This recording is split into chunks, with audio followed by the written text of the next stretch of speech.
तो हम जो है प्रोसीजरल इक्विटी जो है उससे मुराद ये है कि आप जो प्रोसेस एंड प्रोसीजर्स हैं वहाँ पर एलोकेशन ऑफ पे से रिलेटेड, जिसमें आपके जो है परफॉर्मेंस मैनेजमेंट सिस्टम है, आपके इंक्रीमेंट्स हैं, आपके प्रमोशंस हैं, ये सारी चीज़ें जो है वो पार्ट होती हैं प्रोसीजर इक्विटी के। तो आपके प्रोसेस एंड प्रोसीजर्स जो है वो फेयर होने चाहिए। ऐसा ना हो कि परफॉर्मेंस मैनेजमेंट जो है वो आप कर रहे हैं परफॉर्मेंस अप्रेजल किसी का, और किसी को आप जो है अपनी मर्जी से जो है अच्छे ग्रेड दे रहे हैं, और किसी को आप अपनी मर्जी से लोअर ग्रेड दे रहे हैं।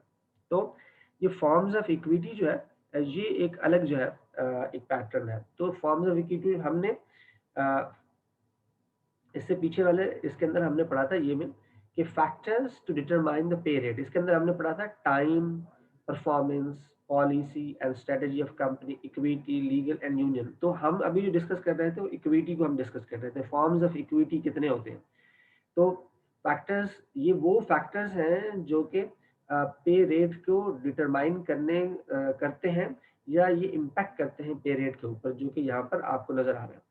उसके बाद हमने डिटेल में जो है इक्विटी को डिस्कस किया है कि एक्सटर्नल इक्विटी होती है, इंटरनल इक्विटी होती है, इंडिविजुअल इक्विटी होती है और प्रोसीजरल इक्विटी होती है।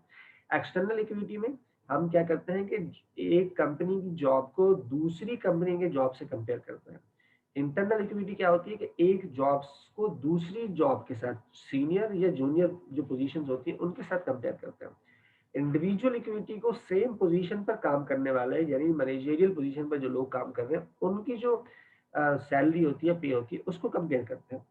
और जो फोर्थ है वो है प्रोसीजरल इक्विटी, जो वहाँ पे प्रोसेस एंड प्रोसीजर्स हैं जो पे को बढ़ाने में, जो पे को अलोकेट करने में वो किस तरह के हैं, उसमें फेयरनेस जो है वो देखनी है कि क्या वो फेयर है या नहीं है। जी, आपका अगर कोई सवाल है इससे रिलेटेड तो आप पूछ सकते हैं, कोई क्वेश्चन। अभी तक जो फॉर्म्स ऑफ इक्विटी हमने पढ़ा है या फैक्टर डिटरमाइन पे रेट्स पढ़ा है, इससे रिलेटेड कोई अगर आपका सवाल है तो आप पूछ लें प्लीज।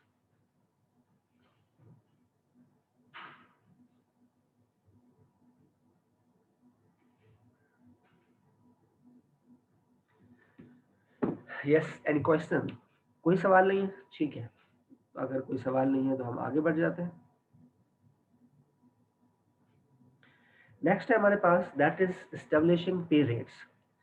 कि जब आप पे रेट्स बना रहे होते हैं तो उस वक्त जो है वो क्या स्टेप्स होते हैं, और जो है किन किन चीज़ों को कंसिडर करते हैं। तो पे रेट्स में हमने पहले फैक्टर्स देख लिए, कंपनसेशन की पॉलिसीज के इश्यूज देख लिए, फॉर्म्स ऑफ इक्विटी देख ली। अब हम जो है पे रेट को इस्टेब्लिश करने के लिए जा रहे हैं कि पे रेट इस्टेब्लिश कैसे होते हैं, उसके क्या स्टेप्स होते हैं। तो सबसे पहला इसके अंदर जो स्टेप है दैट इज द सैलरी सर्वे। क्या आप क्या करते हैं, सबसे पहले आपको सैलरी सर्वे करना है। सैलरी सर्वे से क्या मुराद है? सैलरी सर्वे से मुराद है कि जो इंडस्ट्री है उसकी जो कंपनीज हैं वो क्या सैलरी दे रही हैं उसका सर्वे करना है। वो अक्रॉस इंडस्ट्री या जो अलाइन इंडस्ट्रीज हैं, फर्स्ट करो आप बैंकिंग सेक्टर में है तो पूरा बैंकिंग सेक्टर, बैंक्स जो है वो क्या पेमेंट दे रहे हैं आपको देखना। और फिर उसके अलाइन में सर्विस सेक्टर को आप देख सकते हैं, क्योंकि बैंकिंग सेक्टर एक सर्विस सेक्टर का पार्ट है, तो आप उस सर्विस सेक्टर को भी देख सकते हैं। क्योंकि आपके एम्प्लॉइज अगर छोड़कर जाएंगे तो या तो बैंकिंग में सेम उस पे जाएंगे, या फिर उससे अलाइन जो इंडस्ट्रीज हैं जो सर्विसेज में आती हैं वहां पर भी चांसेस है उनकी जॉब होने के। तो आपने जब पैकेज बनाना है तो इन दोनों इंडस्ट्रीज को सामने रखकर पैकेज बनाना है, ताकि आपके एम्प्लॉय जो है मोटिवेटेड रहे और उनकी जो सैलरी पैकेज हो वो अकॉर्डिंग टू या अप टू द मार्क हो, और वो जो है मार्केट के इक्विवेलेंट हो। तो ये सबसे पहले आपने ये काम करना है। नंबर टू, फिर जॉब इवैल्यूएशन करनी है। जॉब इवैल्यूएशन में एक इंपॉर्टेंट चीज जो होती है दैट इज द कंपनसेबल फैक्टर। तो उसके अंदर एक किन चीजों की बेसिस पर जो है वो आप जो है जॉब की इवैल्यूएशन करेंगे। जॉब इवैल्यूएशन का मतलब है to know the worth of the job, कि जॉब की वर्थ क्या है उसको आपने देखना है। तो वो जॉब की वर्थ, जॉब इवैल्यूएशन करने के डिफरेंट मेथड्स हैं। तो ये मैं आज आपको असाइनमेंट दे रहा हूँ जो कि आपने करना है कि discuss the different methods of job evaluation, और उनको मतलब डिटेल में डिस्कस करना है। ये इंडिविजुअल असाइनमेंट होगा जो कि सब लोगों ने करना है। आप सुन रहे हैं, आवाज आ रही है मेरी आपको? यस सर, तो सर क्या है रिपीट कीजिएगा। जी, असाइनमेंट है। फराज, इस असाइनमेंट को आप जो है उसके ऊपर भी अपलोड कर दीजिएगा, और मैं जो है क्या नाम है, एलएमएस पे भी अपलोड कर दूंगा। तो ये सवाल ये है कि जॉब इवैल्यूएशन के कितने मेथड्स हैं, उनको डिटेल में डिस्कस करना है, और वो मेथड किस तरह इस्तेमाल होते हैं, उनके कोई सैंपल फॉर्म है तो वो भी आपने उसके अंदर अटैच करना है। तो ठीक है सर। जॉब इवैल्यूएशन जो है उसके मेथड्स को डिस्कस करना है डिटेल में।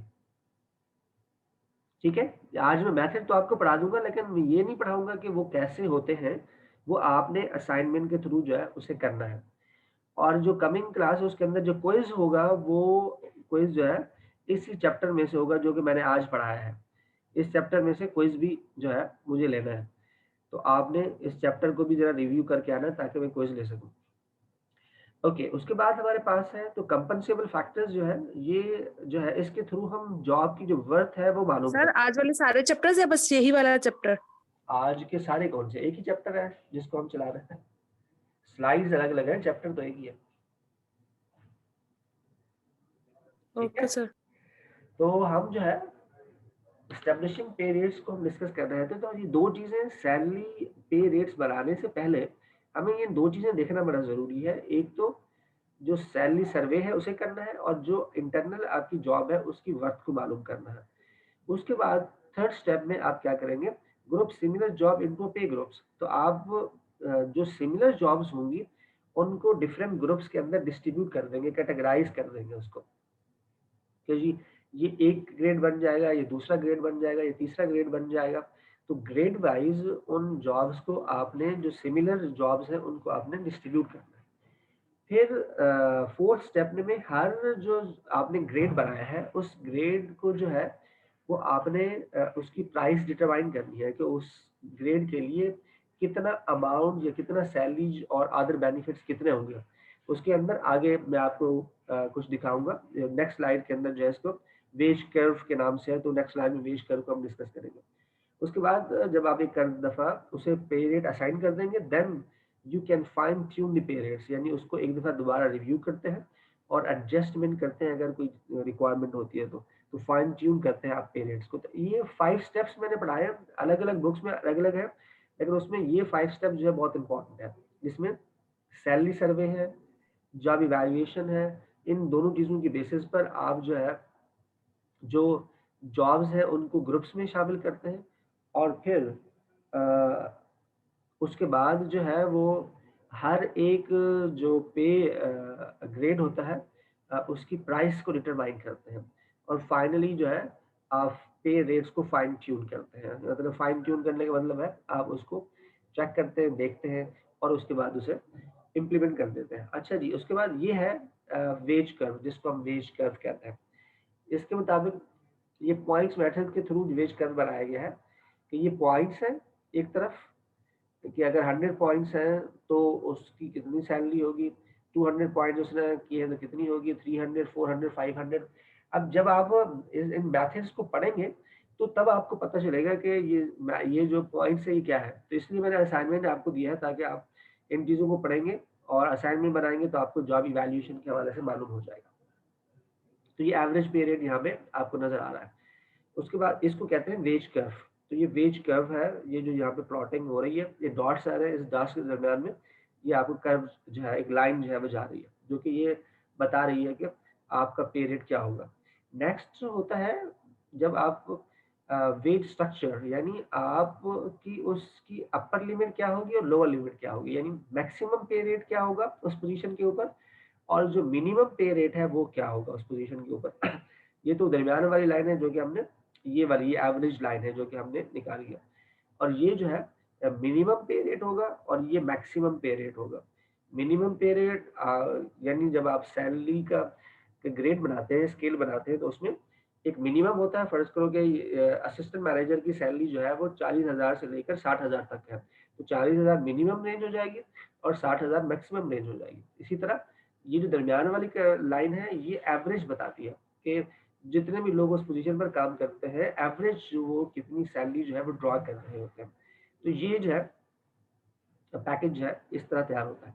उसके बाद ये फाइनल है जॉब इवैल्यूएशन के मेथड्स। जॉब इवैल्यूएशन को दो हिस्सों में आमतौर पर डिस्ट्रीब्यूट किया जाता है। एक को कहते हैं नॉन एनालिटिक मेथड और एक को कहते हैं एनालिटिक मेथड। तो एनालिटिक्स और नॉन एनालिटिक्स मेथड की बेसिस पर जो है वो आमतौर पर जॉब इवैल्यूएशन की जाती है। अब इसमें जो नॉन एनालिटिक्स है इसके अंदर एक पहला है that is the ranking method. अब ये असाइनमेंट है आपका कि रैंकिंग मेथड क्या होता है, इसको आपने डिस्कस करना डिटेल में। इसी तरह जॉब ग्रेडिंग मेथड होता है। तो जॉब ग्रेडिंग मेथड क्या होता है इसको भी आपने डिटेल में देखना है। तो दो जो है नॉन एनालिटिकल जो है वो मेथड्स हैं जिसमें रैंकिंग और जॉब ग्रेडिंग मेथड, दो ऐसे मेथड हैं जिसको एनालिटिकल मेथड कहते हैं, जिसमें फैक्टर कंपैरिजन मेथड है और एक है पॉइंट रैंकिंग मेथड। तो फैक्टर कंपैरिजन और पॉइंट रैंकिंग मेथड जो है ये जो है इसकी बेसिस पर ये आपने ये चार जो चीजें हैं इसको आपने ढूंढना है, इसको डिस्कस करना है और इसी की बेसिस पर जो है आपने असाइनमेंट तैयार करना है जो कि आपने जमा कराना होगा। और इसी पूरे चैप्टर में से जिसमें असाइनमेंट भी शामिल है और बाकी जो चैप्टर है वो भी शामिल है, उसमें से मैं एक क्विज भी लूंगा कमिंग क्लास के अंदर। अब अगर कोई आपका सवाल है तो आप पूछ लें, अगर कोई सवाल नहीं है तो फिर मैं क्विज रिटर्न होगा? जी क्विज रिटर्न ही होता है और कैसे होता है? सर ओरल भी होता है ना क्लास में? ओरल नहीं होगा, रिटर्न ही होगा। नहीं रिटर्न सही है सर। रिटर्न सही है, ओरल नहीं होगा, ओरल में फेल हो जाएंगे आप लोग। नहीं सर फेल तो सर नहीं ये होंगे खैर, लास्ट वाली लेकिन स्लाइड दिखाइएगा गिचमिच जरा बहुत सा। सर अब होगी। ऐसी भी बात नहीं है कि फेल हो जाएंगे। सर इतना बुरा इंप्रेशन है हमारी क्लास का आप पे? हाँ मुझे लग तो ऐसे ही रहा है, मैं पेपर चेक करूंगा तो पता चलेगा। सर ये लास्ट वाली स्लाइड जरा दोबारा दिखाइएगा, स्लाइड नंबर 8। जी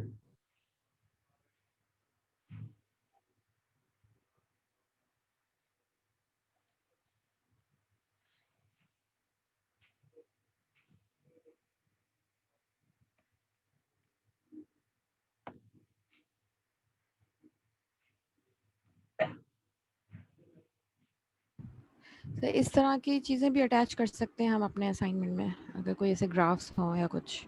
जी जी बिल्कुल वो करना ही है। जो है टेबल्स होंगी इसकी, वो बनी हुई होंगी टेबल्स, तो उनको जो है वो आपने बिल्कुल अटैच कर सकते हैं इसमें, लेकिन कॉपी पेस्ट मत करना, पता चले कि पूरा कॉपी पेस्ट कर दिया आपने। जो कम से कम टेबल चलो कॉपी पेस्ट कर लेना, लेकिन उसको ब्रीफ जो है वो आप खुद कीजिएगा कि ये इसका मतलब क्या है। सर डेडलाइन क्या है सबमिशन की? ये वीक है आपके पास, इस वीक में किसी भी दिन जमा करा दीजिएगा, यानी सैटरडे तक, जो कमिंग सैटरडे है उस तक आप जमा करा सकते हैं। ठीक है, कोई और सवाल?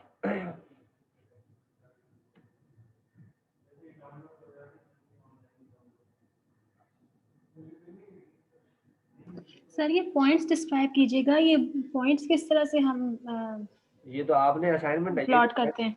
यही तो असाइनमेंट है लड़की, ये असाइनमेंट है जो आपने करके लाना है। अच्छा सर।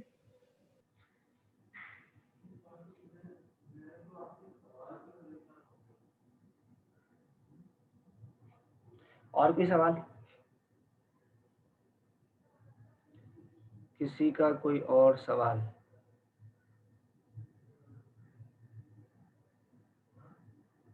कोई सवाल नहीं है। अब जरा आपने कोलीग्स को बोलना है कि अटेंडेंस हो रही है, गायब हो जाते हैं ना, अटेंडेंस के लिए सारे आ जाएंगे अभी, तो मैसेज कर दे व्हाट्सएप पर भी अटेंडेंस ले रहे हैं सर, फिर आप देखेंगे कैसे जो है। सर अभी 43 है, लेट्स काउंट अभी कितने हो जाते हैं। आप जरा एक मैसेज। सर वो ग्रुप में पहले अटेंडेंस शुरू हो जाती है ताकि कोई रह ना जाए। हाँ सही बात है, आप जरा लीजेंड्स है ना सर, वो इसलिए फटाफट अटेंडेंस दे देते हैं।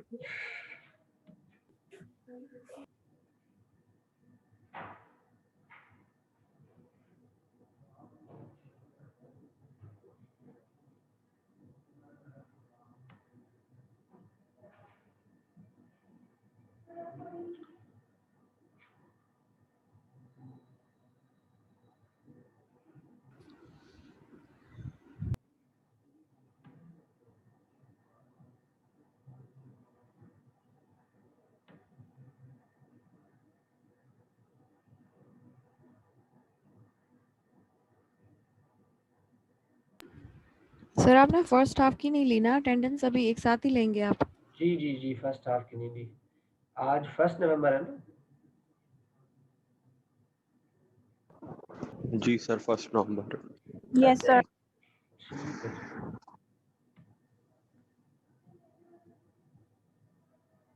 ये जो 25 को आपका पेपर था उसकी अटेंडेंस भी लेनी होती है?